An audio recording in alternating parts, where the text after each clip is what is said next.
사랑과 은혜가 풍성하신 주님, 오늘 하루를 시작할 때 주님의 존전에 섭니다. 우리의 마음과 우리의 연약함을 가지고 주님 앞에 나아가오니 주님께서 친히 저희와 함께하여 주셔서 오늘 하루가 주님과 동행하는 하루가 될 수 있도록 인도하여 주시옵소서. 항상 주님의 은혜를 기억하고 사모하는 저희가 되기를 원합니다. 구원의 감사와 기쁨을 잃지 않게 하시고, 그래서 기쁨의 50일을 하루하루 지낼 때마다 우리 안에 감사함이 충만하게 하시고, 우리가 가진 그 기쁨을 사랑하는 가족과 이웃에게 전하는 저희가 되게 하여 주시옵소서. 특별히 주님께 찬양하며 또 말씀 앞에 섭니다. 하나님께 올려드리는 거룩한 예배 앞에 두렵고 떨리는 마음으로, 그리고 정직한 마음으로 나아가오니 이 시간 저희를 만나 주시고 말씀을 통해, 기도를 통해 주님께 응답받는 귀한 시간 될 수 있도록 인도하여 주시옵소서. 감사드리며 예수 그리스도의 이름으로 기도하옵나이다. 아멘. 찬송가 435장입니다.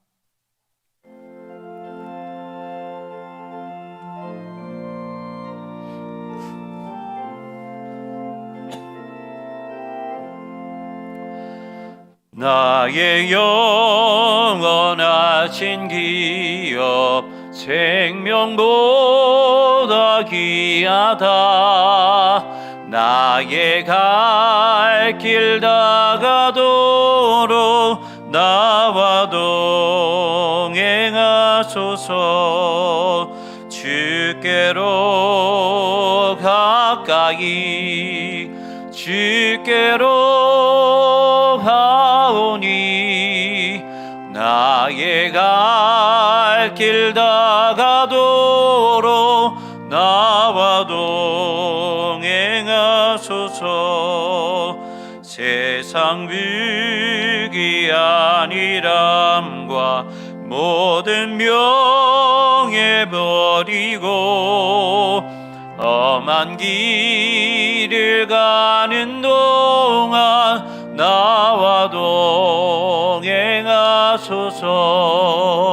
주께로 가까이 주께로 가오니 나의 갈 길 다가도록 나와 동행하소서.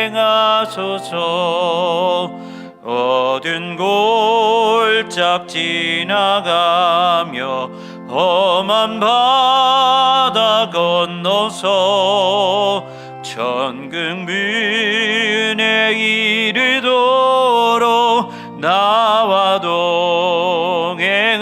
동행하소서.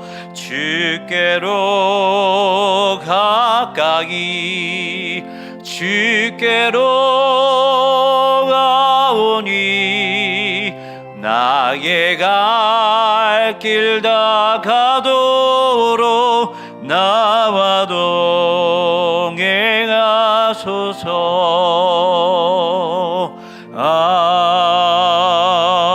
아멘. 오늘 이 시간 함께 살펴보실 말씀은 사무엘하 5장 6절부터 10절까지의 말씀입니다. 구약 성경 사무엘하 5장 6절부터 10절까지 말씀, 제가 가지고 있는 성경책으로는 470페이지에 있습니다. 사무엘하 5장 6절부터 10절까지 함께 교독하시겠습니다. 제가 먼저 6절 말씀 읽겠습니다. 왕과 그의 부하들이 예루살렘으로 가서 그 땅 주민 여부수 사람을 치려 하매 그 사람들이 다윗에게 이르되 내가 결코 이리로 들어오지 못하리라. 맹인과 다리 저는 자라도 너를 물리치리라 하니 그들 생각에는 다윗이 이리로 들어오지 못하리라 함이나 이는 다윗성이다. 그날에 다윗이 이르기를 누구든지 여부스 사람을 치거든 물 깃는 데로 올라가서 다윗의 마음에 미워하는 다리 저는 사람과 맹인을 치라 하였으므로 속담이 되어 이르기를 맹인과 다리 저는 사람은 집에 들어오지 못하리라 하더라.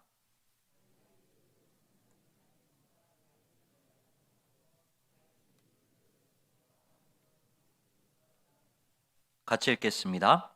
만군의 하나님 여호와께서 함께 계시니 다윗이 점점 강성하여 가니라. 아멘. 사람이 이제 어떤 일을 할 때 가장 신중하게 생각해야 하고 또 조심해야 될 때가 언제냐면 바로 마지막 때이죠. 그래서 마지막이 좋은 사람이 이제 존중을 받고 일을 잘한다라는 이제 호평을 받습니다. 지금까지 참 어려운 길을 달려온 이 다윗은 이제 왕이 되기까지 얼마 남지 않았습니다. 지금까지 쭉 한번 내용을 살펴보셨던 것처럼 이제 아브넬도 죽었죠. 그리고 이스라엘 왕이었던 이스보셋, 그리고 그 뒤에 최종적으로 그를 경호했던 레갑과 바하나까지 이제 모두 죽게 되었습니다. 그러다 보니까 이스라엘 11지파의 장로들은 어쩔 수 없이 자신들이 원하지 않는다 하더라도 온 이스라엘 왕으로 다윗을 추대할 수밖에 없는 그러한 상황이 되었습니다. 그래서 다윗은요, 이 마음만 먹으면 자신이 원하는 모든 것을 할 수 있었어요. 자신에게 모든 것을 요구하고 그 사람들에게 요구하고 자신에게 모든 것을 맞추라라고 요구할 수 있었습니다.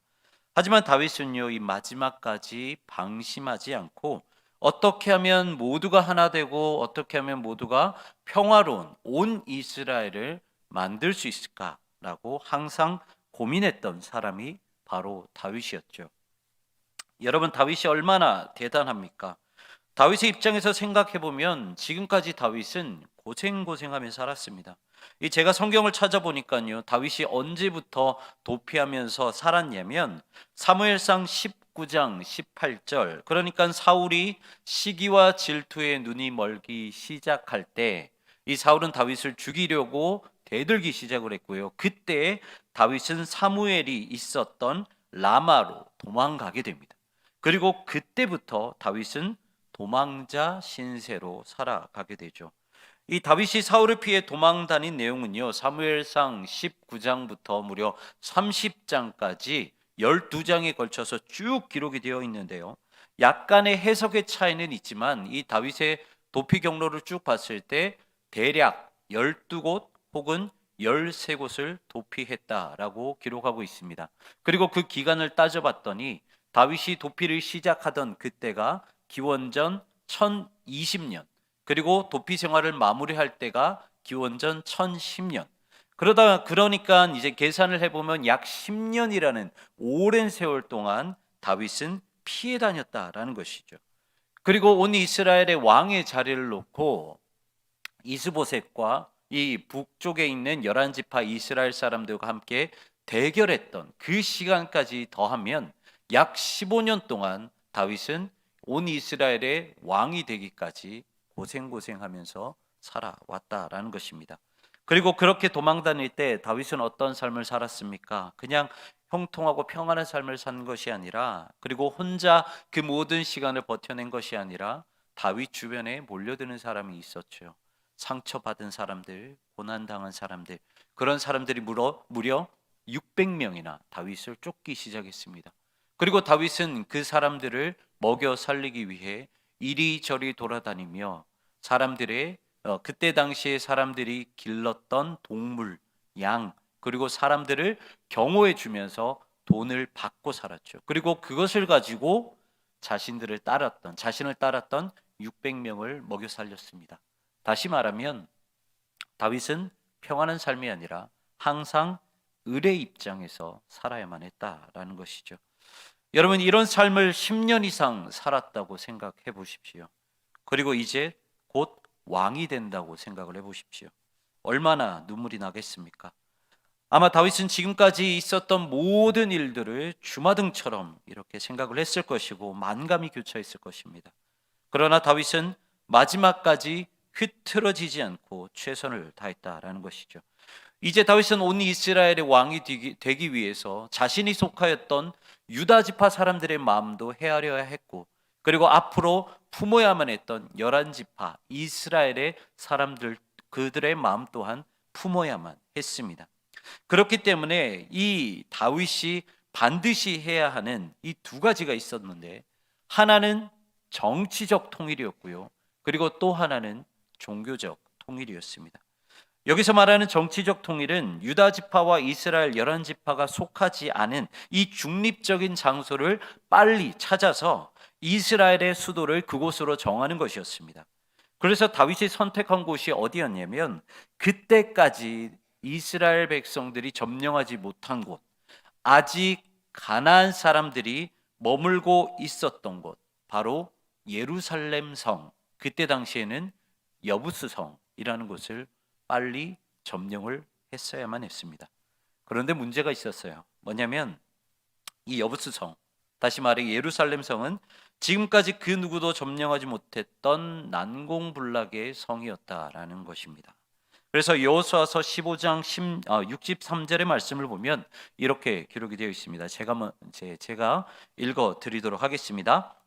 예루살렘 주민 여부스 족속을 유다 자손이 쫓아내지 못하였으므로 여부스 족속이 오늘까지 유다 자손과 함께 예루살렘에 거주하니라. 이처럼 예루살렘 성은요 난공불락의 성이었습니다. 하지만 다윗에게 있어서는 다른 선택권이 없었어요. 온 이스라엘의 마음을 얻기 위해 반드시 점령해야 하는 성이 바로 이 예루살렘 성이었습니다. 그래서 다윗은 이제 성을 공격하기 위해서 이제 준비를 합니다. 당연히 예루살렘 안에 있는 여부스 족속 사람들이 그 모습을 봤겠죠. 그리고 예루살렘을 점령하기 전 다윗을 조롱합니다. 오늘 본문 6절의 말씀을 보면 이렇게 기록이 되어 있습니다. 같이 한번 읽어볼까요? 시작. 왕과 그의 부하들이 예루살렘으로 가서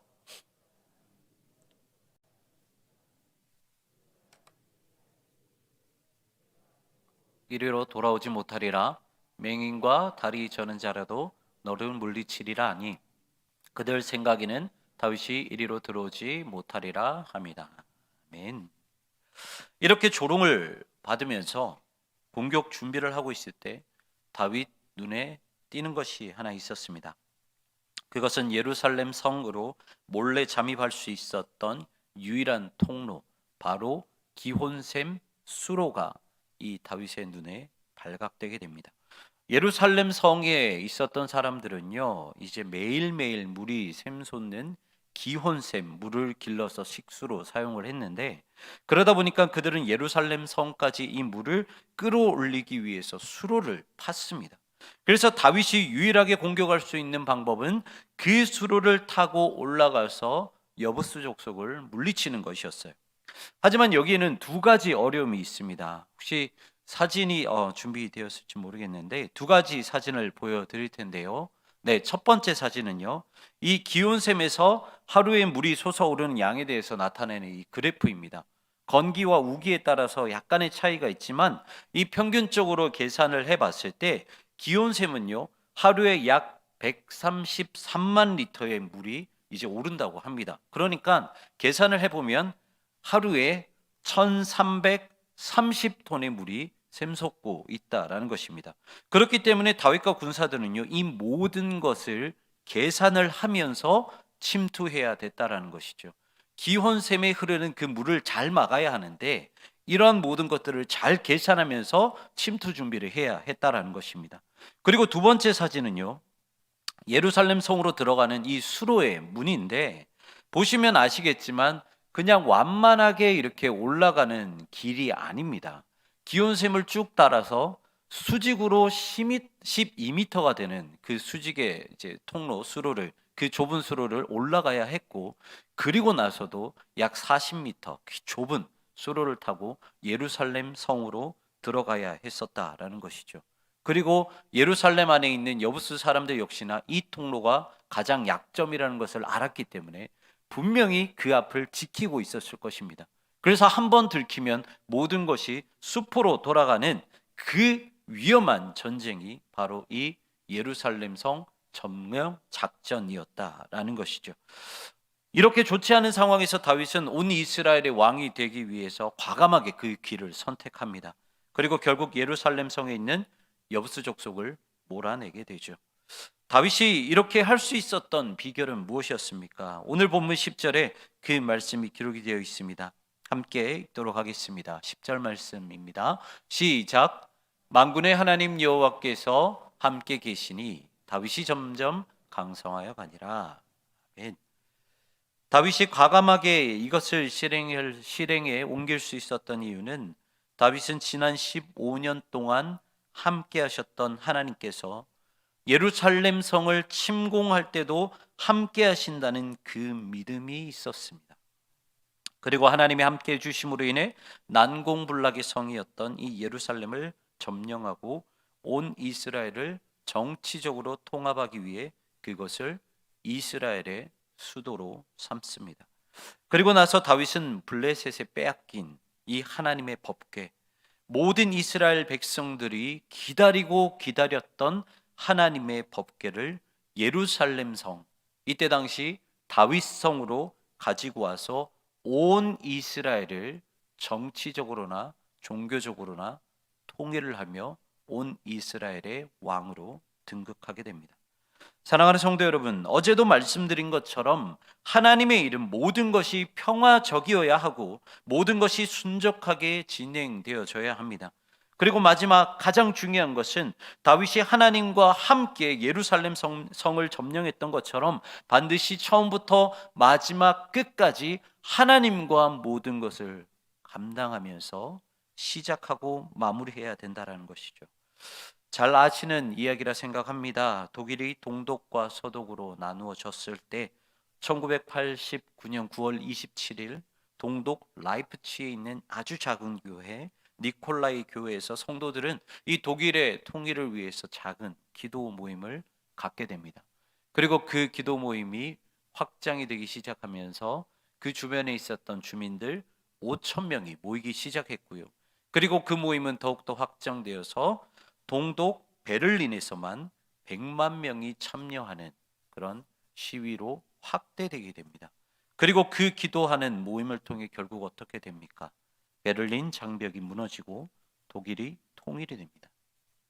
독일 통일은요, 전쟁을 치르고 피를 흘리며 무력으로만 완성시킨 것이 아니었습니다. 서로 하나 되기 위해서 촛불을 켜고 하나님께 기도하는 기도의 힘으로 결국 독일이 하나가 된 것이었죠.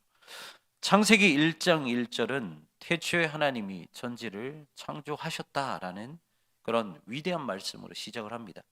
그리고 나서 1장 2절의 말씀은 어떻게 창조하셨는지에 대해서 그 말씀을 기록을 하고 있는데 2절 말씀은 이렇게 기록하고 있습니다.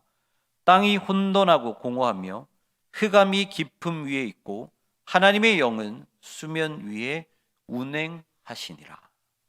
여기서 우리가 집중해 봐야 할 말씀은 혼돈이라는 말씀과 하나님의 영이라는 말씀입니다. 여기서 말하는 혼돈은 원어 의미 그대로 말씀드리면 성읍이 무너져서 뒤범벅이 된 상태, 아무 질서도 잡혀 있지 않은 카오스의 상태를 혼돈이라고 합니다. 여러분, 이 무질서한 상태에서 하나님은 어떻게 세상을 창조하십니까? 무질서한 혼돈의 상황에 하나님의 영이 임하심으로부터 성령이 임하심으로부터 창조가 시작된다고 창세기 1장 2절은 기록을 하고 있습니다. 다시 정리해서 말씀드리면 이 무질서한 카오스 상태를 하나님의 영이 임하심으로 말미암아 무질서를 질서 있는 삶으로 변화시키는 것이 하나님의 창조의 능력이다라는 것이죠. 사랑하는 성도 여러분, 우리 인생도 마찬가지입니다. 손에 아무것도 잡히지 않고 모든 것이 복잡하고 무질서할 때 우리 스스로 그 문제를 해결하려고 하면 오히려 그 문제가 더 꼬인다라는 것을 여러분 모두가 경험해 보셨을 거예요. 다윗의 일생을 보면요, 다윗은 단 한순간도 편한 날이 없었습니다. 등장부터 사울에게 쫓겨다녔고 왕이 되었어도 수많은 전쟁을 치렀고 그리고 심지어 다윗의 아들, 자신의 아들 압살롬에게도 또 쫓겨다니는 인생을 살았습니다. 하지만 그럼에도 불구하고 성경이 가장 인정하는 왕, 모든 이스라엘 사람들이 지금까지도 가장 인정하는 왕이 다윗이 되었던 이유가 무엇입니까? 그것은 다윗의 무질서한 인생 가운데 하나님이 함께 하셨기 때문에, 그리고 다윗은 처음부터 등장할 때부터 마지막 죽을 때까지 늘 하나님과 함께하였기 때문에 그의 인생은 인정받는 인생이 되었다라는 것입니다. 우리의 인생도 마찬가지입니다. 무질서해지고 복잡해지고 문제가 많을 때마다 우리가 구해야 할 분은 오직 성령 하나님 한 분밖에 없다라는 것입니다.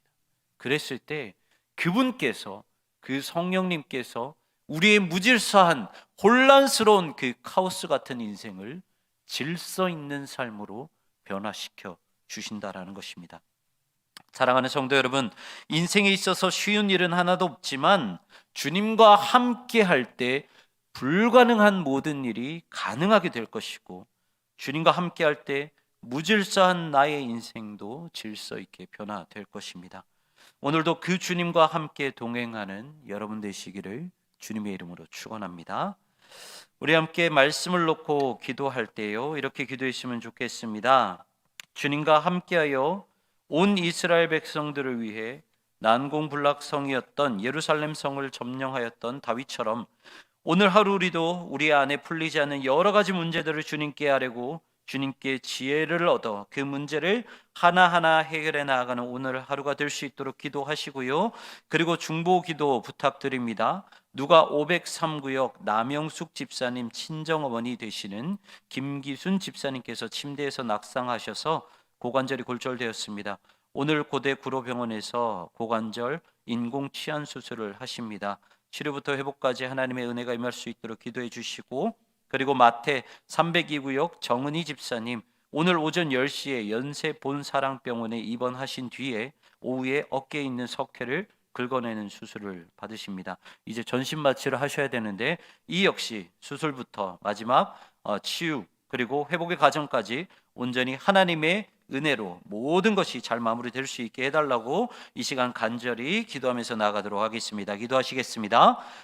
사랑이 많으신 하나님 아버지, 주님 아버지 앞에 우리 모든 것을 맡겨드리며 나아갑니다. 우리의 인생이 하나님 아버지 혼란스럽고 카오스와 같은 그 무질서와 같은 인생을 살아간다 할지라도 그때마다 하나님 아버지를 의지하며 나아가게 하여 주시옵소서. 하나님 안을 의지하며 나아갈 때 주님 아버지 다윗의 인생이 15년 동안 피해 다녀야 하고 전쟁을 해야 되는 그 인생이었지만 하나님만 의지하며 나아갈 때 하나님 주님 아버지 그의 인생은 주님 아버지 평탄하였고, 그리고 난공불락의 성 예루살렘마저도 주님 점령하며 온 이스라엘의 왕이 되었고 그 이스라엘의 가장 인정받는 왕이 되었음을 말씀을 통해 깨닫습니다. 하나님 아버지 우리 역시나 그러한 인생 살아가길 원합니다. 성령님을 주님 아버지 우리가 늘 주님 아버지 영접하고, 그리고 항상 주님 아버지 성령님을 우리가 주님 아버지 아뢰면서 주님 아버지 그분께 기도하면서 주님 아버지 우리 역시 우리 인생 역시 모든 어려움이 있을 때마다 하나님 아버지 앞에 능력을 구함으로 인해서 평탄케 되는 순적케 되는 그런 인생 살아갈 수 있도록 인도하여 주시옵소서. 하나님 아버지 누가 503구역 남영숙 집사님 친정어머니 김기순 집사님 오늘 주님 아버지 고관절 주님 아버지 수술이 있습니다. 그 모든 과정 가운데 함께하여 주시옵시고, 마태 302구역 정은희 집사님 오늘 오전 10시에 하나님 연세 본사랑병원에서 역시나 주님 어깨에 석회를 긁어내는 수술을 하십니다. 하나님 아버지 두 분의 그 모든 수술의 과정 가운데서 하나님 아버지 함께하여 주시옵시고, 주님 우리는 아무것도 할 수 없사나 주님 아버지 기도하며 나아갑니다. 하나님 모든 과정 가운데 주님께서 은혜 가운데 간섭하여 주셔서 은혜로 모든 과정이 주님 순적하게 진행되어질 수 있도록 인도하여 주시옵소서. 나의 모든 인생을 주관하시는 주님, 다윗은 절대로 점령할 수 없었던 예루살렘 성을 하나님과 함께하여 그 성을 점령하였습니다. 우리의 인생도 그런 인생 되기를 소망합니다. 주님께 붙잡힘 받는 인생이 되어서 우리의 모든 문제를 주님께 아뢰 때 내가 나의 문제를 해결하는 것이 아니라 주님께서 내 문제를 해결하여 주셔서 우리의 인생이 질서 있는 인생, 평안이 넘치는 인생이 되게 하여 주시옵소서. 특별히 말 못할 기도 제목과 영육의 어려움을 겪고 계시는 성도님들 계십니다. 그리고 우리 모두가 한 입술로 누가 503구역 남영숙 집사님의 친정어머니 김기순 집사님을 위해, 그리고 마태 302구역 정은희 집사님을 위해 함께 중보하였습니다. 주님께서 그들과 늘 함께하여 주시고 불가능이 가능케 되는 놀라운 은혜를 경험할 수 있도록 은혜를 내려 주시옵소서. 감사드리며 예수 그리스도의 이름으로 기도하옵나이다. 아멘. 이 시간 가지고 오신 기도 제목 가지고 주님께 간절히 기도하며 나아가도록 하겠습니다.